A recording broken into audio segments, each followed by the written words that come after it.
Wow. This is long overdue.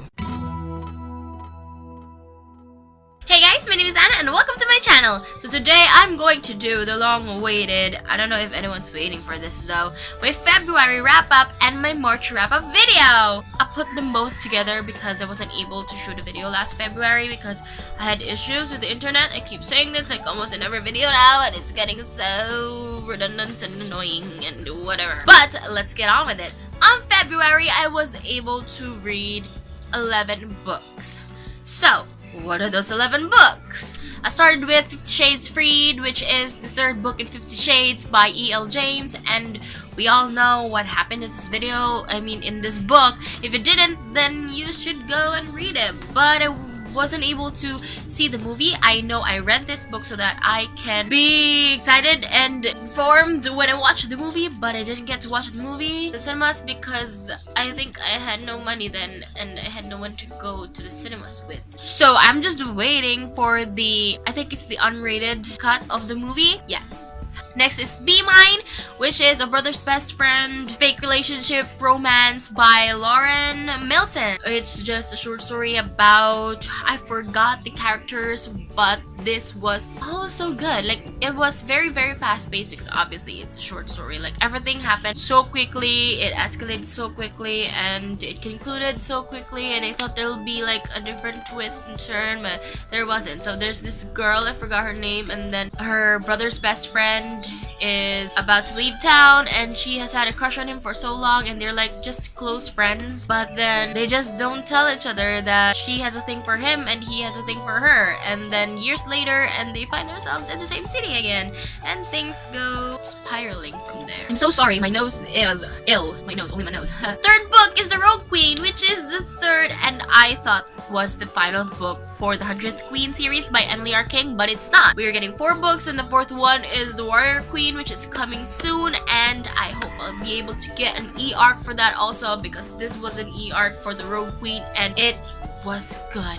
Action-packed, lots of girl power, feminism, and even other men were supporting women. Like, women need to fight, it's their right, and they're not weak. They were trained, they grew up training, not for this day, but they are skilled. So, yes. If you haven't read The Rogue Queen, you should really start with the 100th Queen. It's really good. It'll be followed by the Fire Queen, and then the Rogue Queen, and then soon the Warrior Queen. It's something you really need to read. I'm so sorry if you're hearing background music because my uncle is playing very loud music and I just really need to shoot this video now because it's late. 4th book is Apart by C.J. Pastore, which is the 2nd book in Captive of a Commoner series, and I think it's gonna be a trilogy, but this book is very different from the 1st book. The 1st book was like so colorful, full of adventures, lots of romance and love. This book was different because they are literally, from the title Apart, they are apart. So there wasn't much romance going around. There was just like so much sadness and grieving.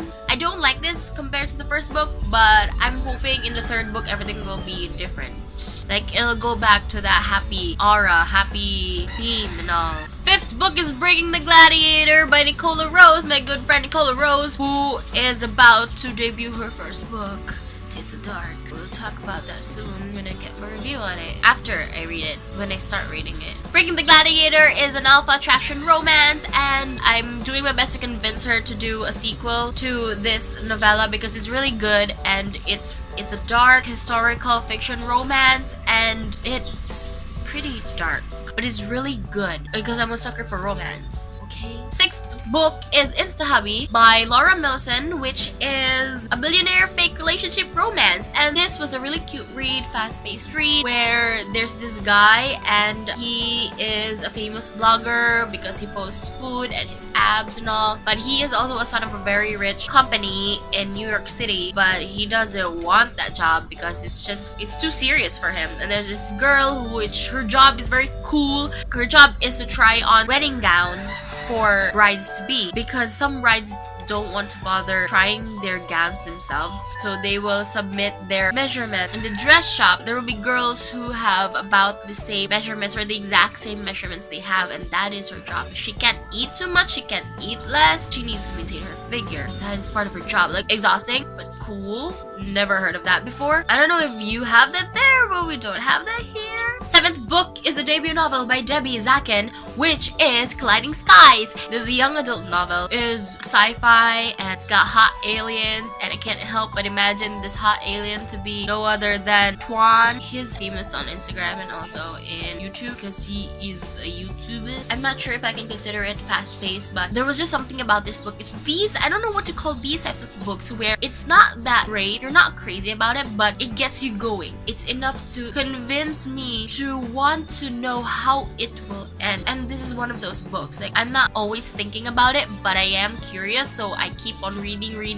because I want to know how it ends. And it ended that way, and I was like, what happened? But like that was it. And then a few weeks later, the author announced that there will be a sequel, and I am just so ready for the sequel.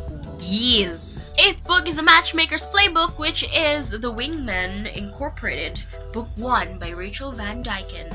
And this is a rom-com that I love so much. It kept me laughing. It made me laugh so much. I read this book so that I can be prepared when the Passion Flix adaptation will come. The movie adaptation will come with my hot babe Nick Bateman. But no, I wasn't able to see it yet. I really need to watch that. But I want to watch it with my best friend who's also obsessed with Nick Bateman. And she's the reason why I know Nick Bateman, because she's the one who introduced him to me. This book is a rom-com and I love it so much because it's funny. Truly funny. It's got green jokes, but what can I say? It is a playbook though, and everything works. Like, I'm really inside the head of a guy, and that's how his brain works, and he knows what to do because his job is he gets hired by sad women who don't get the man. Let's say, for example, I have a crush and I've been crushing on him for years, and then I contact the Wingmen Incorporated, and one of their guys would meet me and train me and tell me like, I need to dress up this way, I need to learn how to use my makeup, I need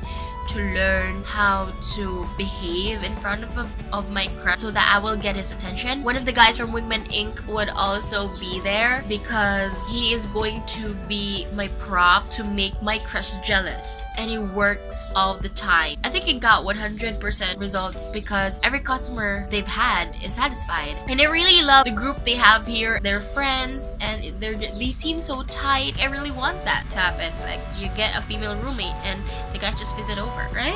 9th book is A Darkness Found, which is a novella from TK White. If you know the TV series Once Upon a Time, then it is kind of like that, where all the fairy tale characters are getting mixed roles, and other than that, the world is really big in this novella. It's not that I wasn't satisfied with this single novella, but it is good. And the great thing is it's getting a sequel, and TK White is writing it right now, and I'm just pretty excited for it. But the main character for this book, A Darkness Found, is she's like a good girl, and then things happen, like her life goes to shit, and then that's why she became an evil queen. I like those kinds of stories, like why did she become an evil queen, right? Don't we just love backstories of evil people? But in relation to this novella, A Darkness Found, there is also The Reflection Thief, which is a full novel coming by the author. It is set years later after A Darkness Found happened. What's going on in her writing right now is there is A Darkness Found here, and A Darkness Found sequels will be coming,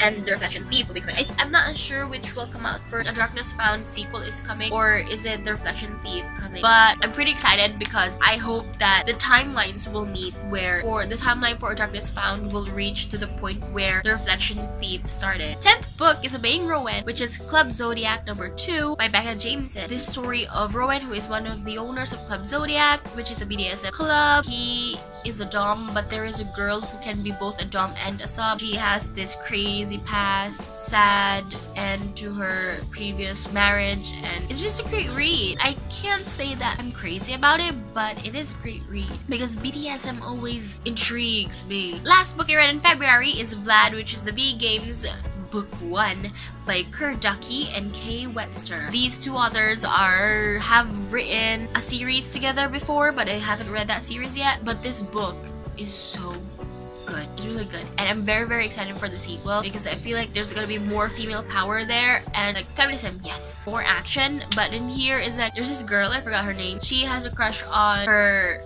older sister's friend, and you know, it's a mafia romance thingy, and you know how mafias get, like they just pair up their children together. But she's like, there's this one girl who is the younger sister, and she likes the guy, but she's just shy and all, and it turns out the guy likes her too. It's really good. If you want to know more about those books, I'll be putting their links down below in the description box, which are the links that lead to Goodreads. So if you want to check them out, you go check them out. And now we're here for the March wrap-up. So in March, I was able to read just 10 books. So close, so close. What did I read in March? First off is Breaching the Contract, which is Conflict of Interest book number 1, which is written by Chantal, Fernando. There's this girl working, just graduated, and is working in her dream company, but then she is working under her boss. But there's also another boss in the company, and that other boss is who she likes. And they like each other, and there's something about them. That guy lost his wife, and he's got 2 kids. And there are lots of problems. But this series is a standalone type of series where each book is a different couple. But that's why it's called Breaching the Contract, because they are lawyers. And the girl is a wannabe lawyer, like she wants to be a lawyer, but she's still like training and learning before she gets there. Second book is Renner's Rules, which is a taboo novel by Webster. I got an e-arc for this, and I was looking forward to reading this book, and I liked it so much before I read the other reviews. And the other reviews make sense, and now I feel stupid, but I still like it. There's this girl, and she lost her mom, and she's just, you know how some teenagers can act out. She's kind of lost her way. So her father brings her to her friend who is a principal of us, and they're very close, Guy and her father, Renner and her father, because they both served in Afghanistan, and Renner still gets bad dreams about the day he almost died, and so he will do anything for the girl's father, because the girl's father is the one that saved his life. And so what happens when you're under one roof with your very, very hot principal who is almost the same age as your dad? Could practically be your dad, but who cares, right? Third book is Enticed by You, which is Miraculous Love number 1 by Meghana Sarathy. This book is pretty long. There's so many words. I just skimmed some parts, so sorry. I just skimmed some parts, but it really has great arguments, and it has a lot of points. It's not for my age because I can't relate yet, but it's giving me hints about what I could go through and how I could handle such situation, because they have their boss, and there's this girl. It's like a long distance relationship with her boss where they video call, and her boss is 20 years her elder. He has kids and he has a wife. There's so many complications. It's like a soap opera. It is long, but it is pretty interesting, and it's got a lot of information in it, and I just can't wait for the second book because how it ended was like crazy. Fourth book is Firefighter Next Door by Lauren Milson, which is an older man, younger woman romance. She has a crush on this really, really hot guy who is co-workers of her dad who are firefighters, and then she happens to move in next door to him. Surprise! So your neighbor is this hot guy. It's fast-paced, it's a quick read, steamy quick read. I mean, not really steamy though. Its steamy level was like 2 or 3 out of 10. Fifth is long-awaited Pestilence, which is The Four Horsemen, book 1 by Laura Thalassa, and I love Laura Thalassa. This is such a great read. Like, it is a post-apocalyptic novel. Okay, you see this cover list right here? Hot, right? But Pestilence is like, it's the end. It's about to be the end of the world, and then one girl decides to shoot him, but he can't be killed, and then they fall for each other, but not instantly. Their relationship, you can see the progress of their relationship. It's not insta love. There is a progress to their relationship, and I just really like it that way. Pestilence, innocence to a lot of things. He knows a lot of things, like just the general information about the human world, but there are also some things that he doesn't know about, like in the bedroom thing. So it's really a fun read, and you really need to check out this book because everyone who's read this book was like, I'm ready for war. Like, second book, I don't know if it's gonna be Cold War, but I think it's gonna be Cold War for book 2. Okay guys, so I didn't realize that my phone stopped recording, and I thought it was still recording. Why did I not notice that it stopped recording? And so I was editing and I realized that it stopped recording and my video was not complete. So that's why I'm just doing a quick video using my phone. I always use my phone. using the front cam of my phone, and it's nighttime, so I'm using my selfie ring light. But let's get on with it. The next book is Blackstone, which is Forefathers Book 1, and this is by J.D. Holyfield. The Forefathers series, which will be composed of 4 books, will be written by 4 different types of romance, dark, erotica authors. The first book I got an arc for Blackstone, and is quite good though. The thing I love about the book is that Blackstone, who is our main protagonist, he has this mental illness, but we don't want to call it an illness. He can be called a math prodigy, because he is so smart when it comes to mathematics. He always counts everything. Number of seconds between his breaths, he can count that. And there was also a scene where the girl asked him if, "Are you counting now?" And he answered her with, "I said this many words with this many consonants with this many vowels in this few seconds we have been talking." And she was so surprised, and I was so shocked too. He counts all the time, and it gets worse when he gets stressed out, because he will always be mumbling numbers, and the girl will always remind him that you're mumbling again, and then he knows something is really wrong, and so does she. But that is the main thing that I really love about this book, and I hope that all the other books will have some kind of speciality to their main character. This book is not that long. I think it can be like a short novel. It only has 14 chapters, and it was a very quick read for me because it's not that long. Like I said, I really liked this book, and I think I gave it 5 stars or 4 stars. In the last 4 books I've read in the month of March is the Shatter Me series. I have read Shatter Me, Destroy Me, Unravel Me, and Fracture Me. I just finished Ignite Me last night, and I started Restore Me, but it's already April, so it's not in my March wrap-up. I really enjoy the Shatter Me series. When I'm reading the Shatter Me series, it brings me back to the time where the very famous genre, very famous topics in the YA category was dystopia and famous love triangle. And this is what happened here, and it gave me like nostalgia feelings, like I was brought back to the years of early 2012 or 2013, and those were like the years of the dystopia where we have Divergent, we have the selection. It just brought me back to that time. I kind of like the feeling. I don't know, I'm just gonna write a completed series review for the first trilogy of Shatter Me, and Restore Me will be in a separate review in my blog, and I hope you guys will check that out. And those are the books that I've read in February and March. All links will be in the description. There will be links to the Goodreads, the links of the books. And if you like this video, give it a thumbs up. If you don't, give it a thumbs down, and I'll see you guys in my next video. Bye!